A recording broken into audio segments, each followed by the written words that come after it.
participar en múltiples reacciones, ¿no? Y gracias a ello los microorganismos realizan procesos importantes, ¿no? Como un ciclo de nitrógeno, ¿no? Estas reacciones van a ser catalizadas por proteínas especializadas llamadas las metaloproteínas, las cuales van a contener metales como hierro, cobre, que van a facilitar así la transferencia de electrones, ¿no? Y a medida que los electrones se mueven, ¿no?, a través de la cadena respiratoria, algunos complejos van a bombear protones hacia el exterior de la membrana, ¿no?, generando así una fuerza protón motriz, y esta va a funcionar, ¿no? Va a ser utilizada por la ATP sintasa para producir ATP, ¿no? Siguiente. ¿No? ¿Por qué el nitrógeno es tan importante, no? El nitrógeno es un compuesto esencial para la vida, ya que forma parte de aminoácidos, proteínas, ADN, ARN, ATP y otras biomoléculas celulares, ¿no? Y aunque la atmósfera, ¿no?, contiene un aproximado de 78% de nitrógeno en forma de nitrógeno molecular, la mayoría de los microorganismos no puede absorberlo, bueno, utilizarlo, ¿no?, directamente, ¿no? Es por ello que para poder incorporarlo a su metabolismo, ¿no?, el nitrógeno va a transformarse, o debe transformarse, mejor dicho, a formas más reducidas, y principalmente, ¿no?, el amonio, ¿no?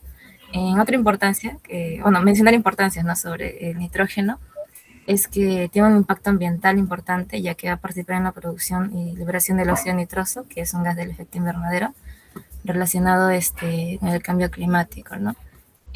También en procesos como la fertilidad de ecosistemas, ¿no?, ya que nutrientes pueden reciclarse, ¿no?, y mantenerse disponibles para los seres vivos, y desde el punto de vista evolutivo, ¿no?, fueron clave, ¿no?, en la evolución metabólica temprana de la Tierra. Siguiente. No, el artículo nos da esta imagen, ¿no? Nos muestra la conversión de los compuestos nitrogenados, ¿no?, dentro del ciclo microbiano del nitrógeno, ¿no? Resume cómo tanto bacterias y arqueas transforman de diferentes formas el nitrógeno mediante procesos respiratorios, ¿no? En el primer punto tenemos la reducción respiratoria, ¿no?, del nitrato al nitrito, ¿no? El nitrato se va a reducir a nitrito, ¿no? ¿No? Y se produce principalmente en condiciones anaerobias, ¿no? Las enzimas responsables van a ser la NARP y la NAP, ¿no? Como segundo punto tenemos la desnitrificación del nitrito a nitrógeno gaseoso, ¿no? Van a participar enzimas como NIRS, NIRK, NOR y NOS, ¿no? Este proceso va a ser importante porque es que devuelve el nitrógeno a la atmósfera, ¿no? Tenemos también la modificación dependiente del NRF, ¿no?, que a diferencia de la desnitrificación anterior mencionada, no va a liberar el nitrógeno al ambiente, sino que va a conservar lo va a conservar en forma de amonio, ¿no? También tenemos la oxidación anaeróbica de amonio en amanox, ¿no?, la reducción del nitrito dependiente NOT, la oxidación de amonio a nitrito, que es el inicio de la nitrificación. También tenemos la oxidación del nitrito a nitrato, ¿no? Siguiente. Siguiente. Ajá.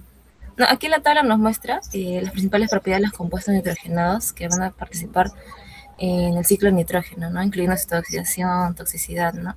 Y se observa, ¿no?, como que el nitrógeno puede encontrarse en distintos estados de acción, desde +5 en el nitrato y hasta -3 en el amonio, ¿no? Lo que va a explicar por qué puede participar en muchas reacciones redox, ¿no? Algunos compuestos, no mencionar, como el óxido nítrico, el dióxido de nitrógeno y las hidracinas, son altamente reactivos y tóxicos para las células, ¿no? Dañan proteínas, grupos hemos y ADN. En cambio, hay compuestos como el nitrato, el amonio, el dinitrógeno, que van a ser, ¿no?, relativamente estables y menos tóxicos, ¿no? Siguiente. ¿No? Y vamos a presentar también el problema y el objetivo que nos mencionan en el artículo los autores, ¿no? Los autores nos mencionan que aunque no sé, se conocen muchas enzimas como la gráfica anterior, ¿no?, involucradas en el ciclo de nitrógeno, todavía no se comprende completamente cómo están organizadas las cadenas y redes no completas del transporte de electrones que van a participar en estos procesos respiratorios, ¿no? Entonces el objetivo va a ser analizar la diversidad, ¿no?, y cómo se relaciona evolutivamente los sistemas bioenergéticos involucrados en las transformaciones respiratorias de estos compuestos nitrogenados, ¿no?, en bacterias y arqueas, ¿no? Doy pase a mi siguiente compañero.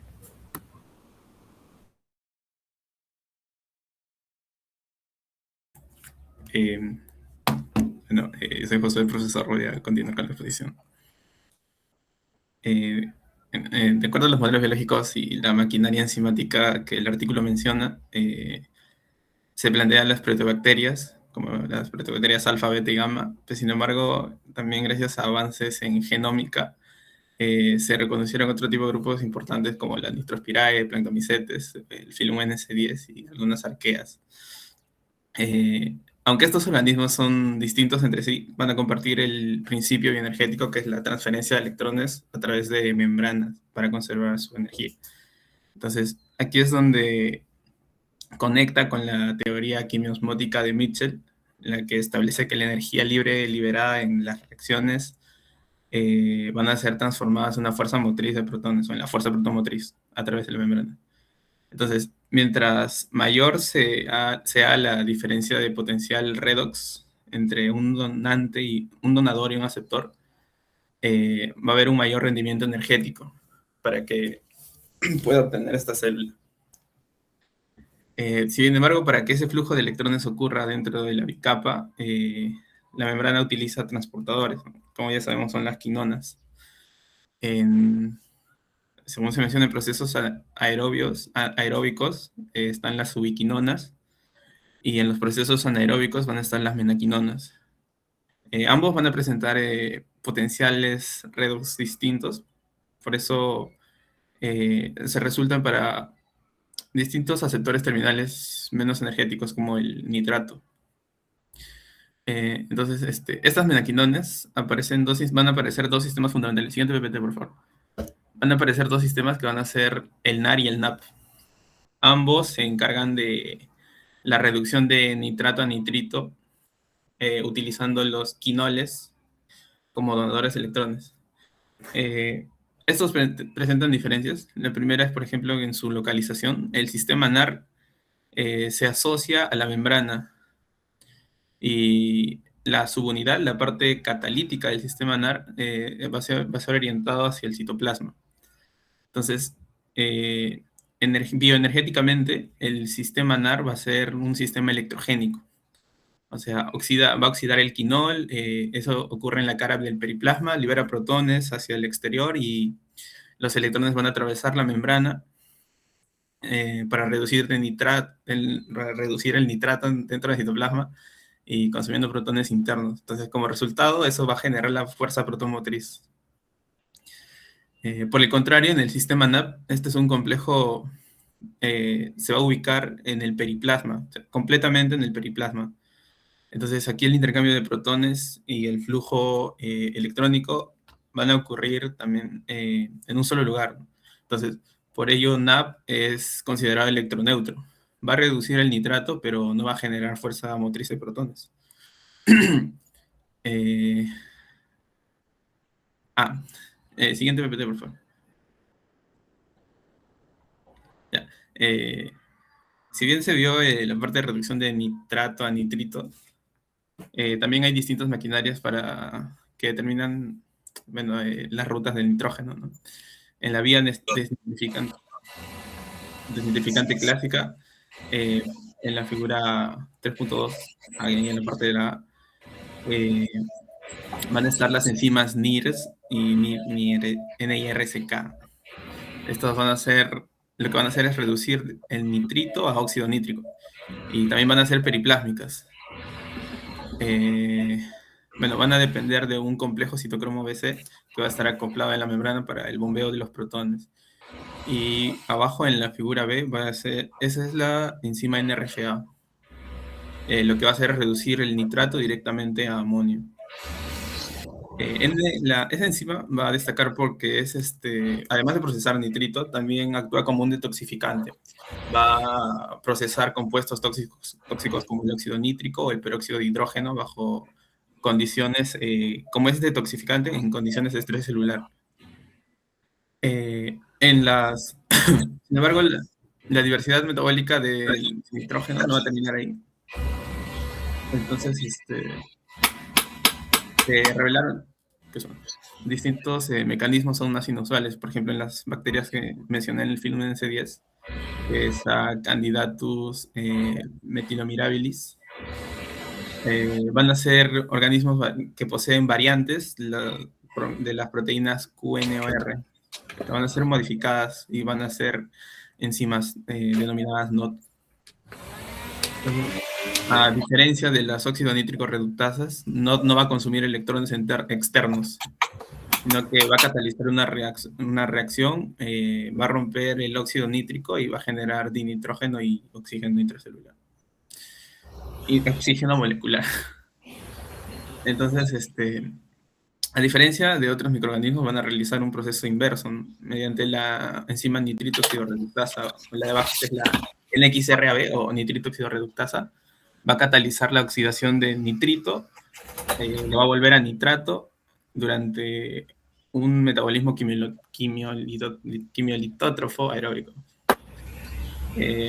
Siguiente, por favor. Hasta ahí hemos visto rutas reductivas anaeróbicas, pero al compararlo en sistemas oxidativos, hay una diferencia. En el modelo aeróbico presentado, el módulo HURM o módulo redox hidroxilaminobiquinona va a iniciar de una manera distinta, ¿no? Inicia con una monoxigenasa, va a utilizar el oxígeno para convertir amonio en hidroxilamina, y la hidroxilamina va a ser oxidada a nitrito por una oxidorreductasa. Entonces, durante ese proceso, lo que se va a hacer es extraer electrones y van a ser transferidos a las quinonas para poder generar el ATP. Entonces, en condiciones estrictamente anaerobias, aparece una de las rutas especializadas, van a ser el proceso del Anamox, o va a ser una oxidación anaeróbica de amonio. Entonces, este metabolismo se da en un orgánulo llamado anamoxoma. Bueno, es un proceso. El proceso va a iniciar cuando el nitrito se reduce a óxido nítrico. Y de ahí una enzima, la hidracina sintasa, bueno, va a condensar el óxido nítrico y produce hidracina. Finalmente, esta hidracina va a oxidar, va a extraer electrones para alimentar la cadena de transporte electrónico y va a asociarla al complejo citocromo BC que se observa ahí. Y va a liberar dinitrógeno gaseoso hacia la atmósfera, que sería el fin del ruta. Siguiente. Ok. Para yo soy Angelo Huarcaya, profesor. Para, Bien, bien, Angelo, bien, adelante. ok. Para esta parte de la exposición nos encontramos con un cuadro que tenemos dos encabezados. En la parte de arriba nos dice es la propiedad metabólica y bueno, la enzima transformadora del compuesto nitrógeno correspondiente, y en el segundo encabezado, en la parte de la derecha, se dice de que aparece de si esta transformación del compuesto de nitrógeno está directamente involucrada en la generación de PMF, que es la fuerza motriz de protones. Lo que podemos observar ahí de primer plano es de que los que son NAR, se puede observar el 1, el 2 y el 3, dice que a la derecha sí está directamente involucrada con la generación de fuerza motriz de protones. Y esto es bastante lógico porque podemos, si podrías retroceder por favor una, dos, tres PPTs, por favor. Ahí. Podemos observar, no, una más. Por ejemplo, aquí, viendo la diapositiva de nuestro compañero, se dice de que el NAR lo que tiene es que genera la gradiente, ¿verdad? Del citoplasma al periplasma, y eso hace que se genere la energía. En el cuadrito también indica ahí que la energía dice que el tipo de energía del sistema NAR eh, genera ATP, pero este que genera ATP es más que nada una consecuencia. Lo que genera realmente es lo que hablamos hace un ratito, es la fuerza motriz de protones. Que exista fuerza motriz de protones tiene como consecuencia de que haya la generación del ATP mediante la ATP sintasa. Pero volviendo al grafiquito, a la tabla, perdón, ¿podrías volver, please? Volviendo, perdón, volviendo a la tabla, podemos darnos cuenta de otra cosa, es de que tenemos en este caso solamente 3 puntos que dicen sí, pero gran parte de lo que está de las otras enzimas me dice que no genera fuerza motriz de protones. Entonces, aquí ingresa nuestra duda, ¿no? Porque hay una gran duda aquí respecto a si, en efecto cadena, si es que para generar energía necesitamos generar ATP y para que exista ATP necesitamos fuerza motriz de protones. Ajá. Entonces, ¿por qué es que hay tantas enzimas que dicen que no, que no, que no, que no generan fuerza motriz de protones? Entonces, ¿para qué me serviría? ¿Por qué la bacteria en todo caso no evolucionó para seguir generando más energía?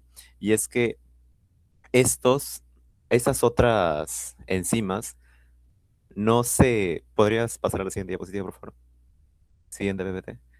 Y es de que, bueno, en la Tierra primitiva, en la Tierra primitiva, lo que se priorizaba en estas bacterias no era necesariamente la energía. Obviamente tenían su sistema así, pero lo que priorizaban era el hecho de que tienen que sobrevivir. Y además de que cuando, como habíamos visto también, de que al momento de, por ejemplo, con las enzimas, el complejo de enzimas NAR para metabolizar el nitrato y otros, empiezan a generar compuestos tóxicos. Entonces, esas enzimas que no realizan fuerza motriz de protones están principalmente involucradas en la detoxificación de de estos mismos compuestos para evitar que la célula o la bacteria muera en este caso, ¿no? Podemos observar ahí que da paso como ya habíamos mencionado, la detoxificación y bueno, la homeostasis redox también, que por si al momento de, como habíamos dicho, las bacterias empiezan a metabolizar esos compuestos, puede haber que exista algún tipo de desequilibrio electrónico. Entonces, estos otros complejos de enzimas, como el NAP y otros varios, son los encargados de mantener el equilibrio de este exceso de electrones para que los procesos metabólicos sigan funcionando normal, ¿no? Porque si hay un cúmulo de varios electrones o de distinta carga, puede frenar la máquina y puede ser que ya no funcione correctamente. Ello, por mi parte. Bien, Ángelo. Buenos días, profesor. A mí me toca conclusiones e importancia ecológica de las bacterias anaeróbicas. Las bacterias anaeróbicas, como bien mencionaron mis compañeros, van a ser microorganismos que pueden vivir y obtener energía sin necesidad del oxígeno. Tienen una gran importancia ecológica porque degradan materia orgánica y van a permitir el reciclaje de nutrientes en el ecosistema. En las imágenes podemos observar diferentes géneros de bacterias anaeróbicas como Clostridium y Bacteroides, clasificadas según morfología y tinción Gram. Y al costado vamos a ver un esquema de digestión anaeróbica. Aquí la materia orgánica se va a transformar en productos como ácidos, dióxido de carbono y metano, y este proceso va a permitir la producción de energía y reciclaje de la materia. Siguiente, por favor. Ya, importancia de las interacciones bacterianas.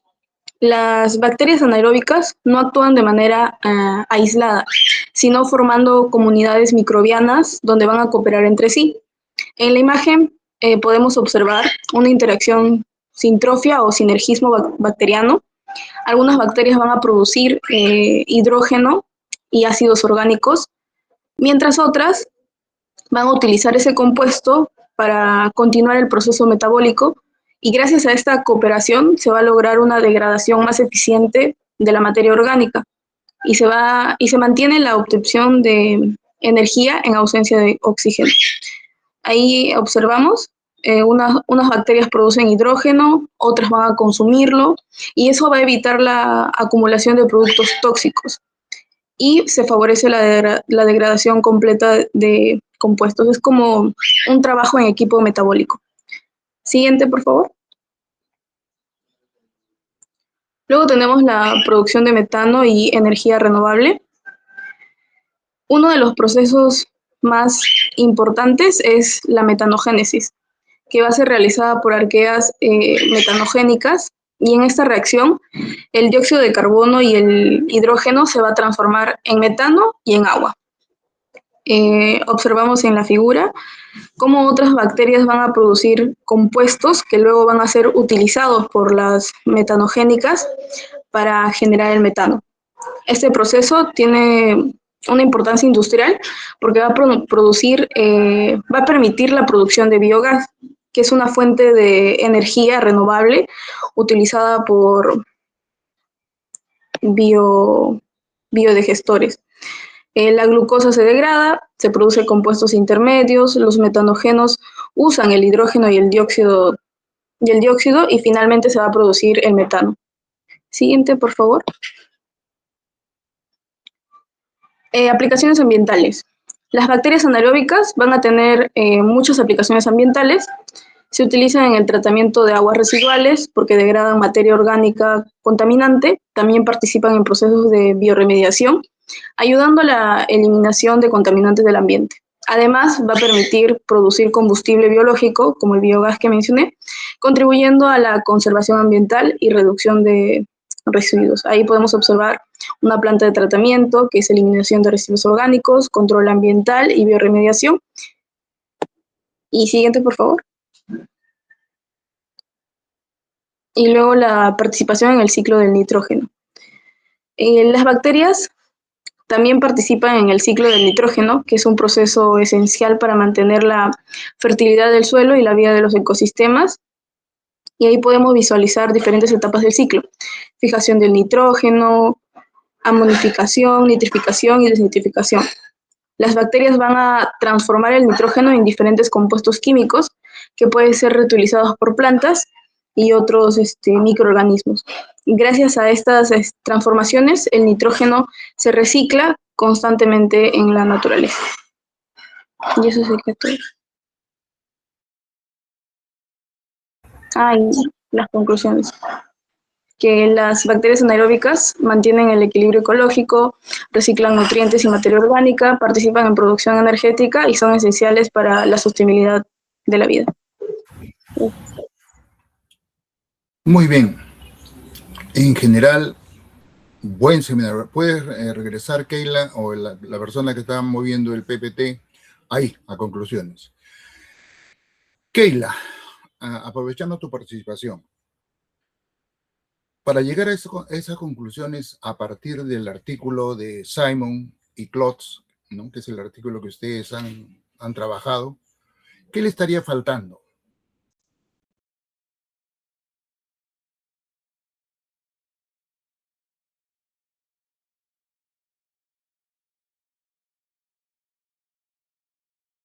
Me refiero, ¿las bacterias anaeróbicas del nitrógeno son las únicas bacterias anaeróbicas o hay otras?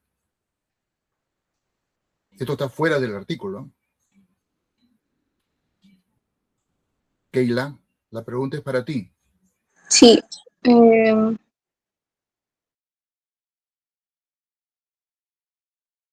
Me refiero, los autores, ¿no?, han hecho un estudio, un review de las bacterias que utilizan compuestos nitrogenados para obtener energía, utilizándolos como aceptores finales de los procesos respiratorios celulares. ¿De acuerdo? Basado en toda esta revisión que han hecho, que es una revisión importante porque plantea el ciclo del nitrógeno desde una perspectiva bioenergética y evolutiva, ¿no?, como bien lo ha explicado Angelo, ¿no es cierto? Entonces, ¿qué cosa es lo que ellos concluyen, los autores, con lo que ustedes han puesto ahí? Que las transformaciones microbianas del nitrógeno son procesos energéticos altamente organizados, que las cadenas respiratorias nitrogenadas evolucionaron modularmente, ¿cierto? Esto no apareció de manera espontánea, abrupta, sino modularmente. Y que la evolución de la vida microbiana estuvo estrechamente ligada a la evolución química de la Tierra, porque estamos hablando de una época en la cual no había oxígeno, ¿no? Había mucha actividad geotérmica, había muchas erupciones volcánicas, muchas sustancias. Entonces las cadenas de transporte de electrones para producir energía en la célula, no solamente cumplían esa labor, ¿no? Sino también otras como detoxificación, facilitar o permitir el equilibrio redox, que es sumamente importante. Entonces, Keila, pero los autores solamente han revisado las bacterias que utilizan el nitrógeno. La pregunta es, para llegar a una conclusión, esa es la primera que ustedes proponen, las bacterias anaerobias mantienen el equilibrio ecológico, hoy y antes también. ¿Basta con las bacterias que utilizan el nitrógeno o nos está faltando algo más? No, no serían, no son las únicas que están involucradas en el ciclo del nitrógeno, sino que tenemos muchas más. No solamente, no en el ciclo del nitrógeno, sino en los sistemas anaeróbicos, ¿no? Para permitir el equilibrio ecológico, reciclando nutrientes, generando compuestos que sirven de fuente de energía para otros organismos, etcétera, ¿no? Y todos los aspectos aplicativos. ¿Quién del grupo puede complementar las conclusiones de los autores a una visión más completa? Cualquiera del grupo, Elena, Ana, Yasuri, Ángelo, Josué, cualquiera de ustedes. Existen también bacterias, por ejemplo, metanógenas, bacterias que metabolizan el azufre, entre otras. Exactamente. Sí. Anaeróbicas también, ¿no es cierto? Que mantienen ¿Cierto, Ángelo? Sí. Las sulfato reductoras, por ejemplo, las BSR, ¿no es cierto? Que son tan famosas en minería. Claro, no solamente son estas, ¿no? Estas son una parte importante, por cierto, pero es todo un conjunto. Y se establecen una serie de relaciones como las que han señalado ustedes. Han hecho una descripción muy importante. Ahora, una pregunta más suelta para todo el grupo. Desde el punto de vista evolutivo, ¿por qué es importante este artículo propuesto por los autores, ¿no? Simon y Klotz?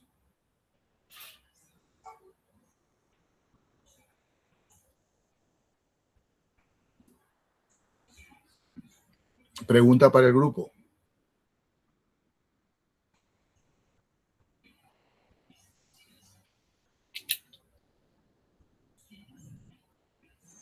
No sé si está bien mi deducción. Es que este artículo más o menos radica en que no se limita en describir las reacciones del ciclo del nitrógeno, sino que también nos van a explicar cómo evolucionaron los sistemas bioenergéticos que van a permitir estas reacciones. Los autores proponen que diferentes rutas metabólicas del nitrógeno no surgieron de forma independiente, sino que mediante la reutilización y modificaciones de proteínas o complejos enzimáticos a lo largo de la evolución. Y Keila, algo más. Estos procesos bioenergéticos que utilizaban el nitrógeno precedieron a los sistemas que usan el oxígeno o aparecieron al mismo tiempo.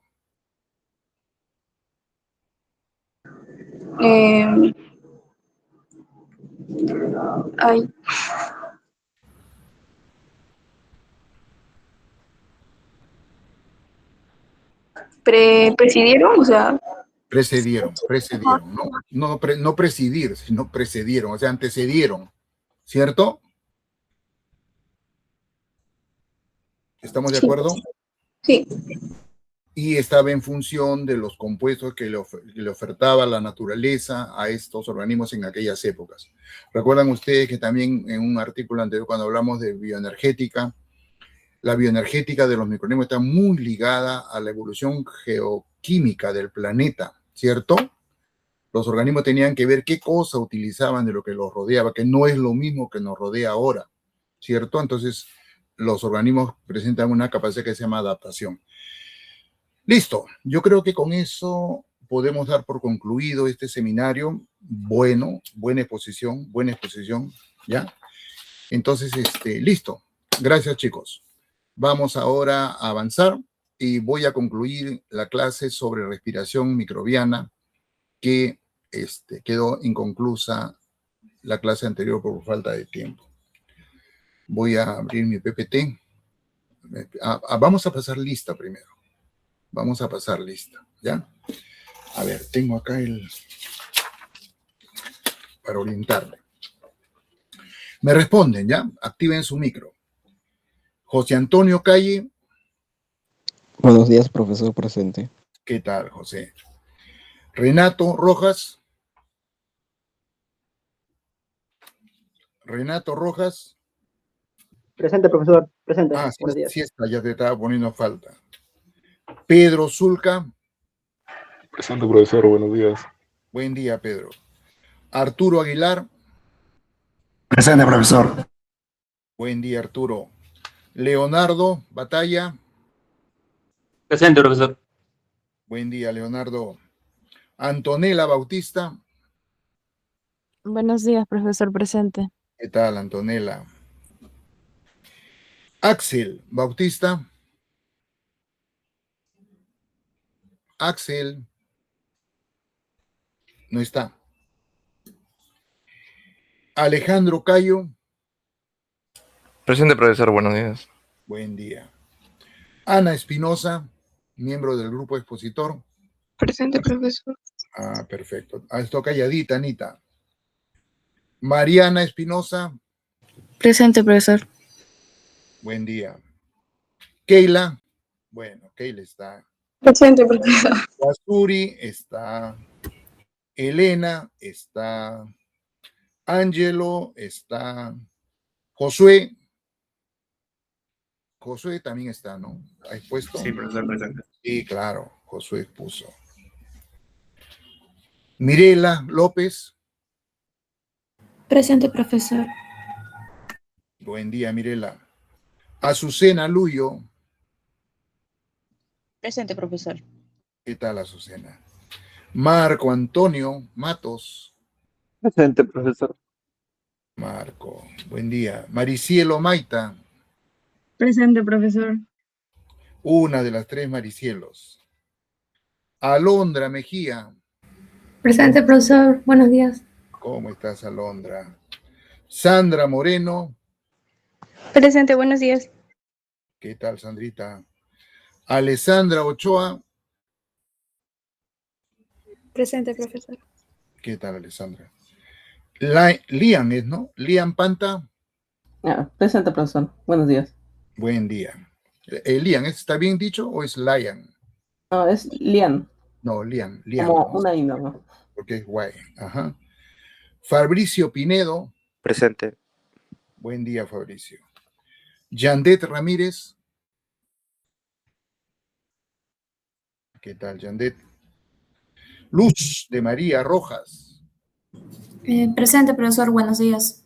Buen día, Luz. Maricielo Soto. Maricielo Soto. No está. Dharma Torres. Dharma. Tampoco está. Sí, pues hay como 4 ausentes, 4 o 5 ausentes, ¿no? Según lo que veo en la pantalla. Ivonne Untiveros. Presente, profesor. Ah, aquí está, Ivonne. Ivonne, discúlpame, yo soy bromista y te agarro como punto. Ángelo Ventura. Buenos días, profe, presente.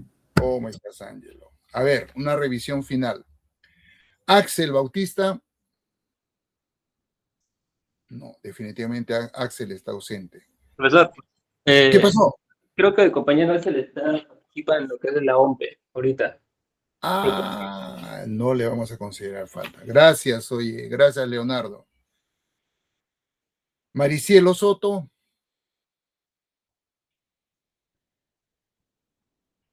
Maricielo sí está ausente, ¿eh?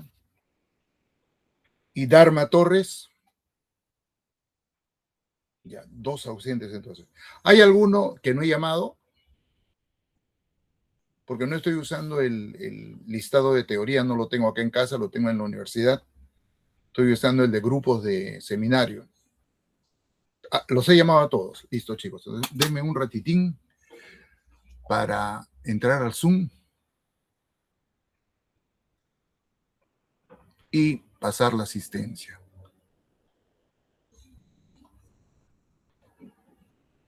Ujú.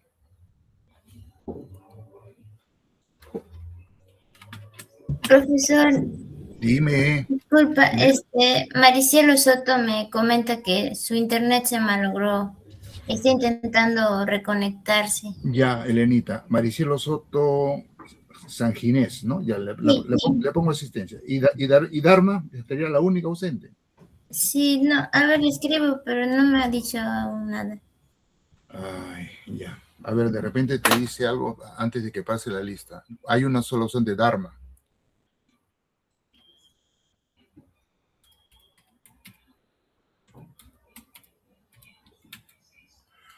Ajá.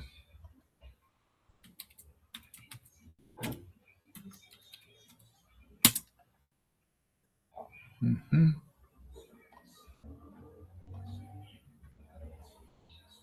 A ver, aquí tenemos dos actas, dos listados. En el primer listado está Calle y Rojas. Los dos están presentes. Entonces le ponemos asistencia.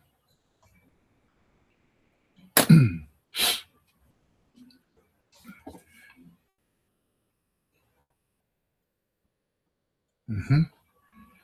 Y luego el grupo más numeroso,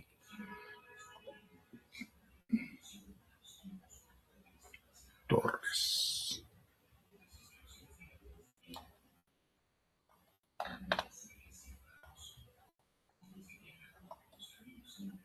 Ya.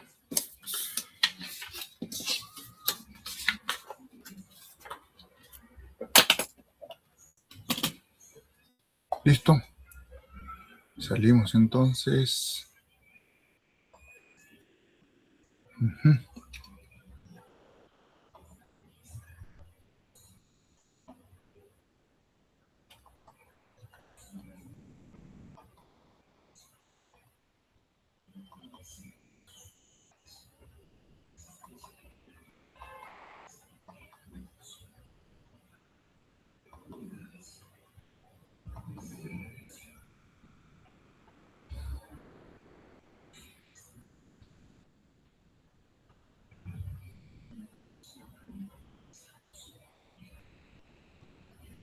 Ujú.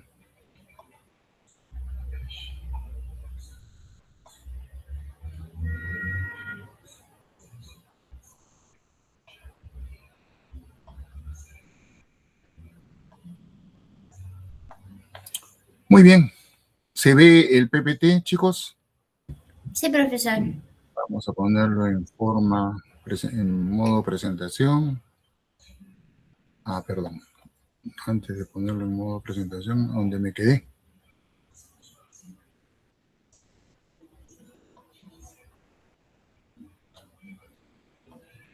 Ujú.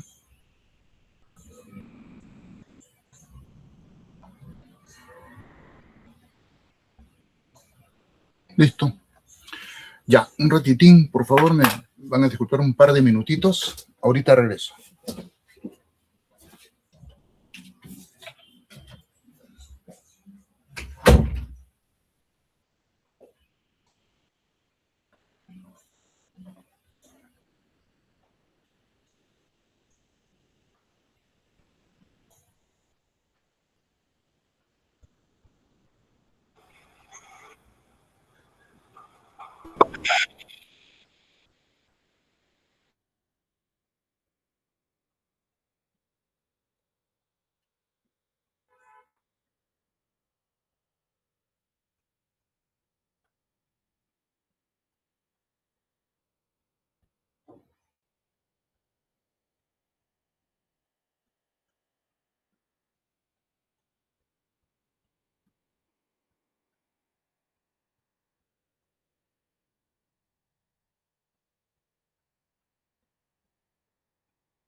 Listo.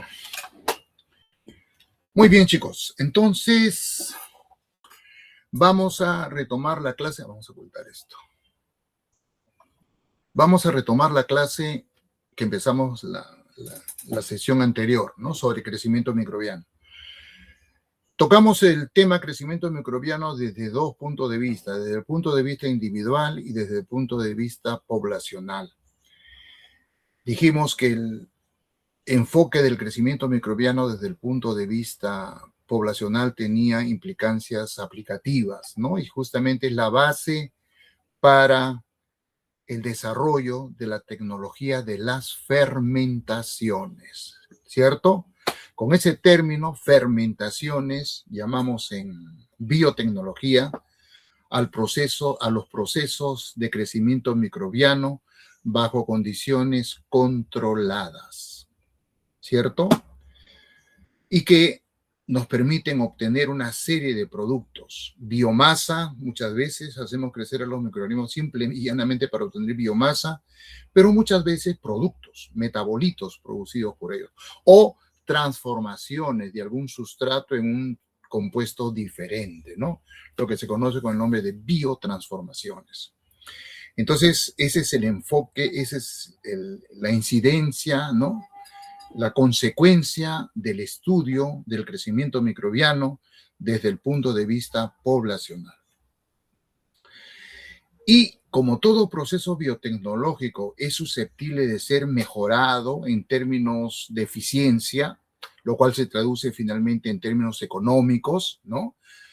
Y es importante que se traduzca en mejoramiento en términos económicos para que pueda competir con otros procesos no biológicos, ¿cierto? En el mercado mundial de productos producidos están en franca competencia los productos biotecnológicos con los productos no biotecnológicos. Y a la luz de los datos que tenemos actualmente, van ganando los productos biotecnológicos largamente. Por eso decimos que la ciencia del siglo XXI, la que va a cambiar, está cambiando ya nuestra vida cualitativamente, es la biología.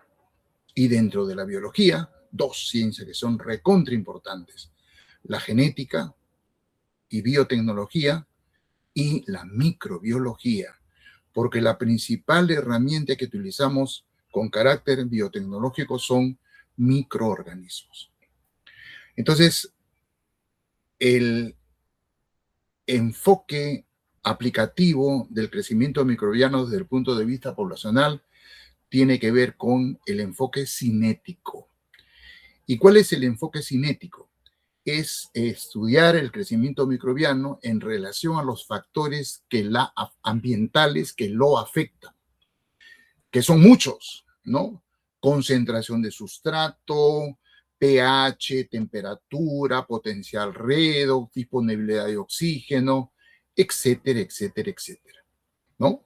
Entonces, el enfoque del estudio del crecimiento microbiano en relación a esos factores ambientales externos se traduce en parámetros que permiten cuantificar el efecto de estos factores ambientales sobre este fenómeno llamado crecimiento microbiano.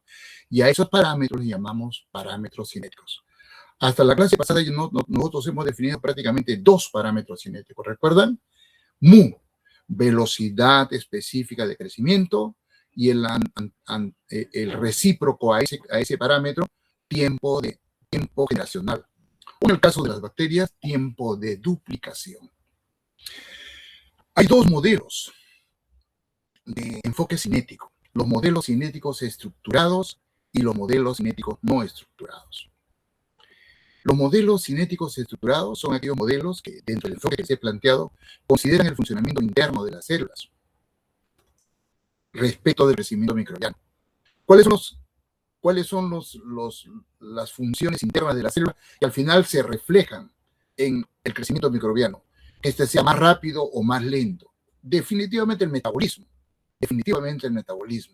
que se traduce en síntesis de proteínas, síntesis de ácidos nucleicos, regulación metabólica, etcétera, etcétera, etcétera. Entonces, cuando un modelo cinético considera todos esos aspectos en relación a los factores externos y a estos factores internos, se dice que ese modelo cinético es estructurado. ¿De acuerdo? Por ejemplo, otro factor sería la edad. Los microorganismos que constituyen una población son células que tienen diferentes edades. No están sincronizadas. Unas son más jóvenes, otras son mayores, otras son viejas, ¿cierto? No están sincronizadas. Hay modelos estructurados en los cuales uno de las asunciones que se toman es sincronizar a las células. Y hay un montón de estrategias para sincronizar a las células. Estrategias físicas, filtración, por ejemplo, o estrategias metabólicas, usar inhibidores metabólicos para hacer que todas sincronicen, se pongan en el mismo momento, ¿no? Pero creo que queda claro lo que es un modelo cinético estructurado. En cambio, los no estructurados son los que consideran el comportamiento promedio.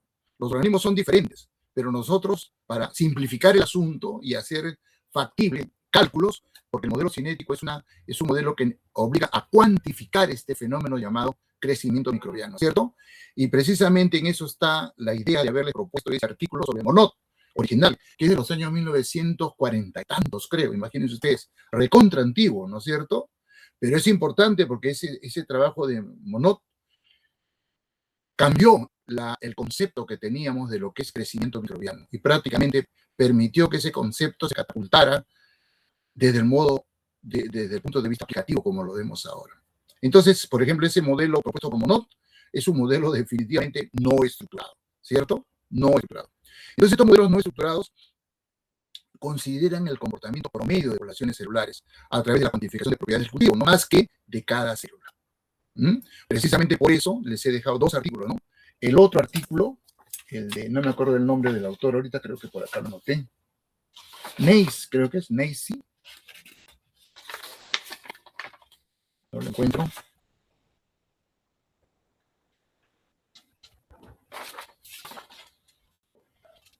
Así. Sí, Guyen, ¿no?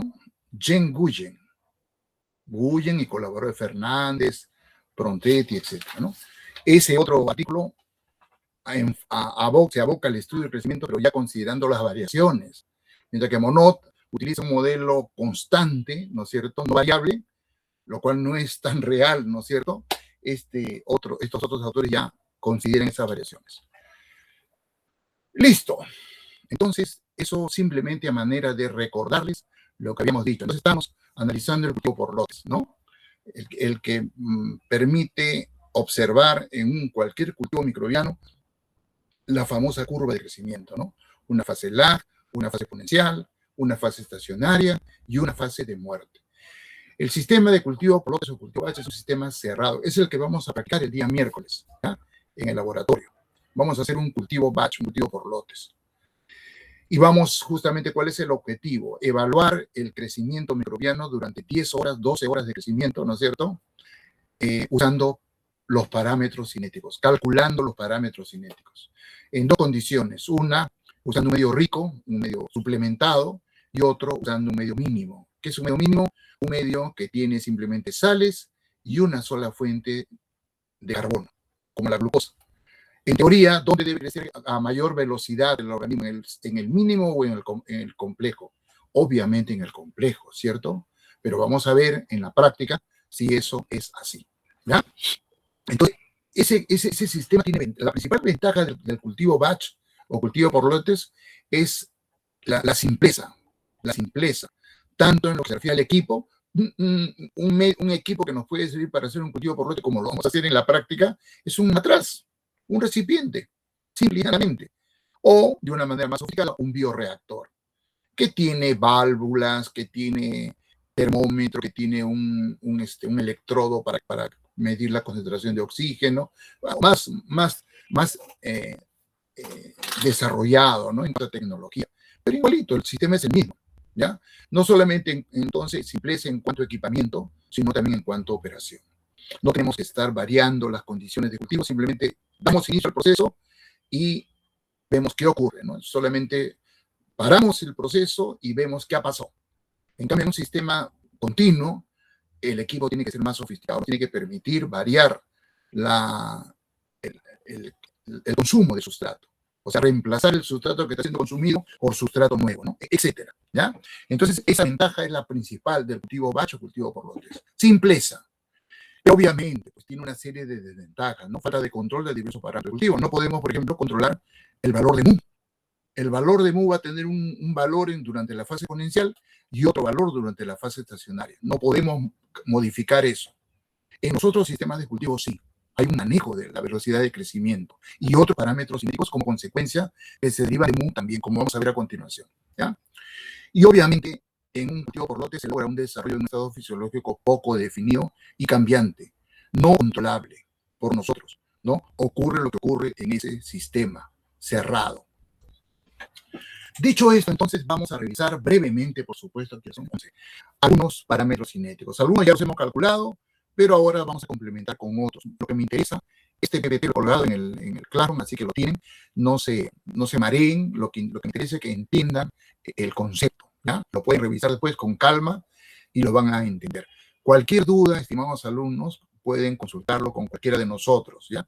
Con la profesora Susana Gutiérrez, con el profesor Acosta, el profesor Aarón Mondragón también, ¿eh? Lo hemos evaluado, ¿no?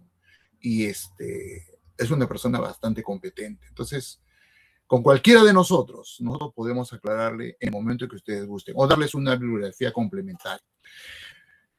Entonces, siempre puntualizando lo que les he dicho, los parámetros que vamos a definir en este capítulo de mi clase se refieren básicamente a cultivos en medio homogéneo, líquido y homogéneo. ¿Qué significa? Que todas las condiciones están controladas, ¿no? Temperatura está controlada, no va a variar, la vamos a tener siempre constante. pH no va a variar, lo vamos a mantener constante, ¿no? Etcétera. Lo único que no podemos controlar es la concentración de sustrato en el sistema. No lo podemos controlar. Eso se va a ir consumiendo inevitablemente, ¿no? Etcétera. Y otros factores adicionales. Entonces, el primer concepto que vamos a desarrollar son las famosas velocidades volumétricas. ¿Qué son las velocidades volumétricas? Se definen como el cambio de un componente por unidad de volumen y de tiempo. Estos parámetros cinéticos son interesantes, son importantes desde el punto de vista biotecnológico, o sea, para controlar el proceso en el bioreactor donde está ocurriendo, ¿ya? Tienen esa importancia, esa utilidad. Definir cómo cambia un componente por unidad de volumen y de tiempo durante el proceso, ¿no? Entonces, de una manera muy general, llamamos al componente I. Puede ser cualquiera de los que vamos a ver a continuación, ¿no? Puede ser sustrato, puede ser producto, puede ser biomasa. Llamamos I en general, ¿no? Por eso, R es el ratio de cambio de ese componente I. Será igual al cambio en este componente respecto del tiempo y del volumen. A esto le llamamos velocidades volumétricas. Entonces, hay tres componentes que nos interesan, ¿no? El sustrato, la biomasa, X, siempre biomasa lo llamamos por X o N, ¿no es cierto? X cuando hablamos de peso, masa, y N cuando hablamos de número de células. Rx o Rn nos indica biomasa. Variación del producto, ratio de variación del producto, porque estas células producen un producto que nos interesa. Etanol, ácido láctico, antibiótico, etcétera, etcétera, etcétera. Y RS es el cambio, ¿no es cierto?, del sustrato. Estos son los tres elementos, componentes que nos interesa calcular, ¿no? Para tener una idea del proceso cinético del crecimiento microbiano. Entonces, el sustrato se consume, por eso la variación del sustrato tiene signo negativo, ¿no es cierto? Porque en un sistema batch empezamos con una cantidad de sustrato, fuente de carbono, fuente de nitrógeno, etcétera, y conforme avanza el tiempo, conforme el tiempo avanza en el proceso, esa cantidad de sustrato va disminuyendo. No se repone porque el sistema es cerrado. Igual pasa con la biomasa. La variación de la biomasa no tiene signo negativo porque es positiva, va aumentando. En la medida que se consume el sustrato, la biomasa aumenta, ¿no es cierto? También respecto a la variación del tiempo. Y en la medida que la biomasa aumenta, comienza a aumentar también el producto. Por eso es que la variación del producto también tiene signo positivo. Entonces, al R sub S le llamamos velocidad volumétrica de consumo de sustrato, ¿no? Velocidad volumétrica de consumo de sustrato. R sub X le llamamos velocidad volumétrica de crecimiento microbiano.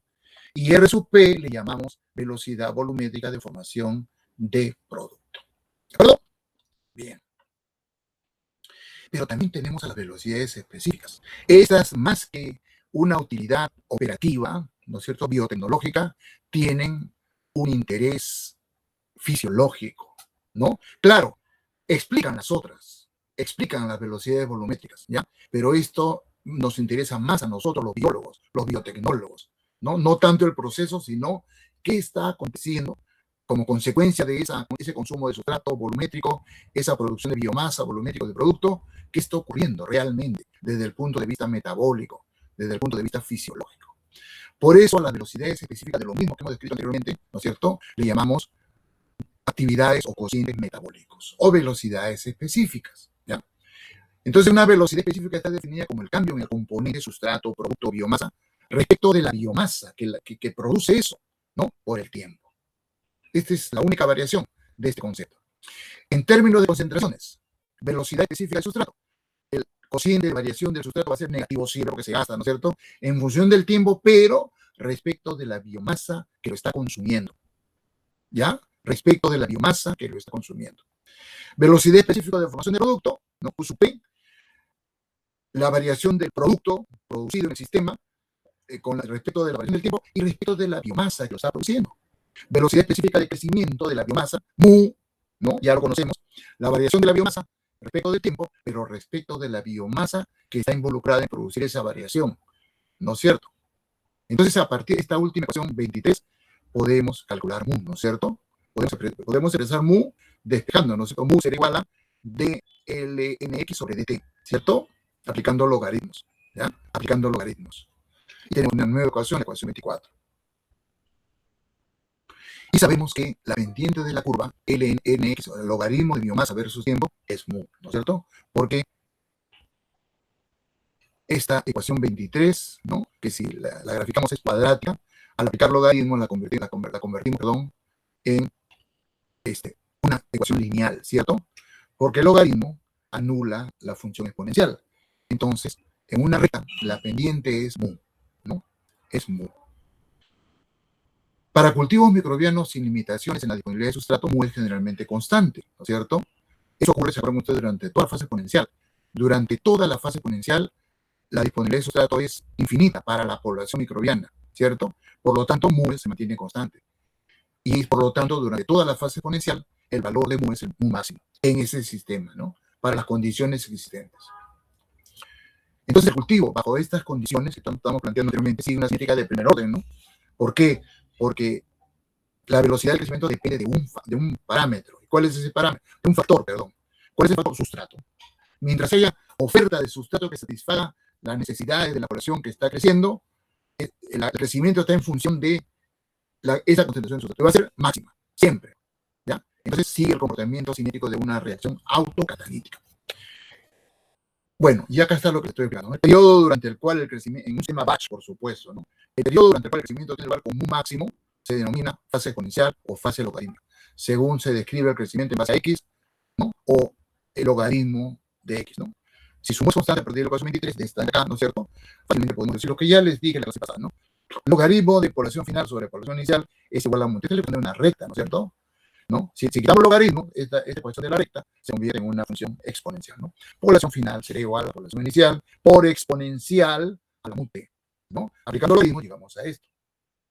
Logaritmo de población final menos logaritmo de población inicial es igual a mu t, ¿cierto? Si dejamos mu es igual a logaritmo de población final menos logaritmo de población inicial sobre t. Podemos calcular mu. Entonces, fíjense ustedes, siempre la pendiente de esta fase exponencial va a ser el valor de mu 1 en un momento, mu 2, mu 3, etc. Muy bien, ya hemos reiterado lo que dijimos en la clase pasada, ¿no? Ya tenemos claramente definido el primer parámetro cinético, mu, velocidad específica de crecimiento, no velocidad volumétrica, porque en este caso estamos considerando la masa que produce esto, ¿no es cierto? Y obviamente hay un parámetro recíproco como significa antagónico a mu, ¿no es cierto? ¿Cuál es? El tiempo de duplicación.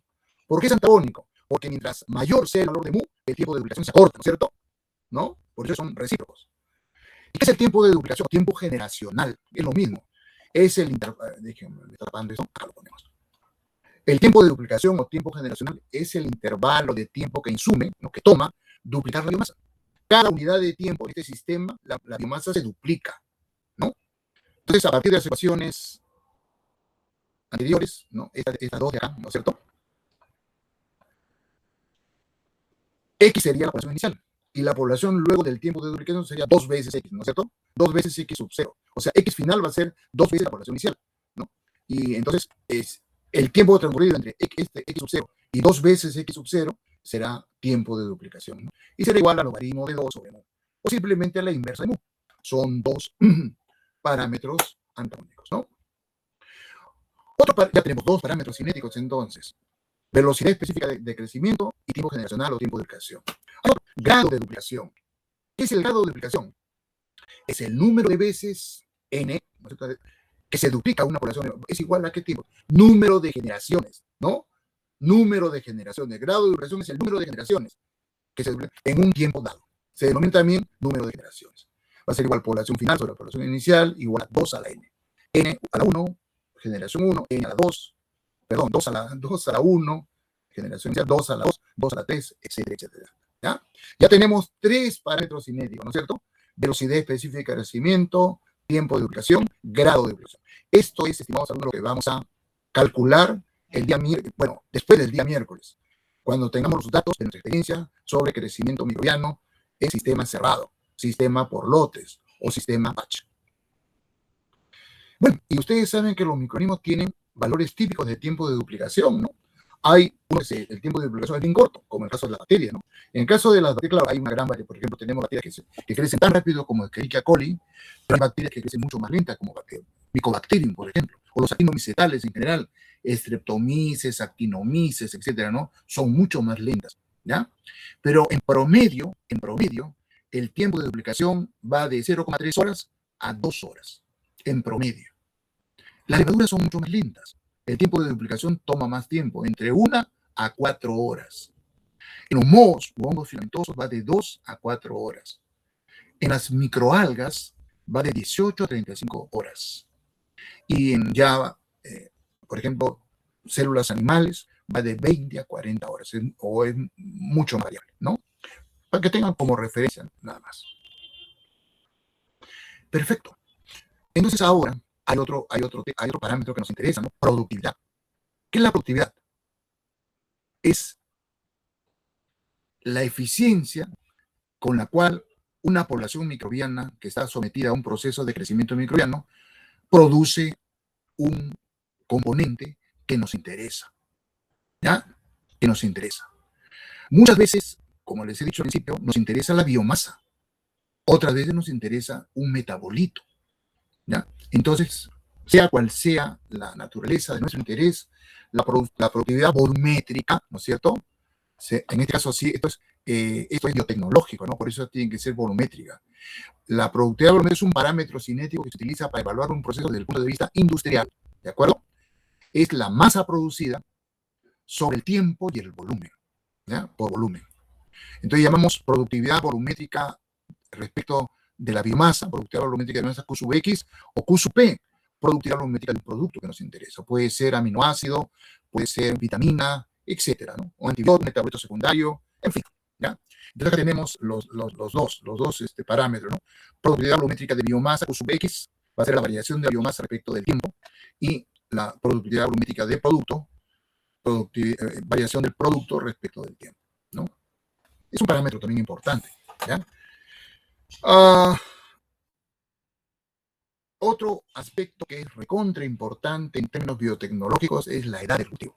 ¿A qué se refiere este concepto de edad del cultivo? Es la edad que tiene el cultivo, la población que estamos sometiéndola a este proceso de crecimiento. O sea, desde el tiempo cero hasta el tiempo final. En el caso de nuestra experiencia de laboratorio que vamos a hacer el día miércoles, 8 de la mañana a 8 de la noche. ¿De acuerdo? Entonces, esa va a ser la edad de nuestro cultivo. ¿Cuántas horas son de 8 de la mañana a 8 de la noche? ¿10 horas? Creo que sí. Entonces, es el intervalo de tiempo que transcurre entre la inoculación y el tiempo en que terminamos el proceso. Generalmente cuando el cultivo se interrumpe para usarlo como inóculo para otro cultivo o cosechar, ¿no? Lo que queremos rescatar. Entonces, ¿cómo varían estos parámetros que ya estamos manejando hasta este momento, ¿no? Logaritmo de X sobre el tiempo, bueno, tenemos la famosa curva de crecimiento, ¿no es cierto? Fase lag, fase exponencial, fase estacionaria, fase de muerte. Con la respectiva fase de aceleración, fase de desaceleración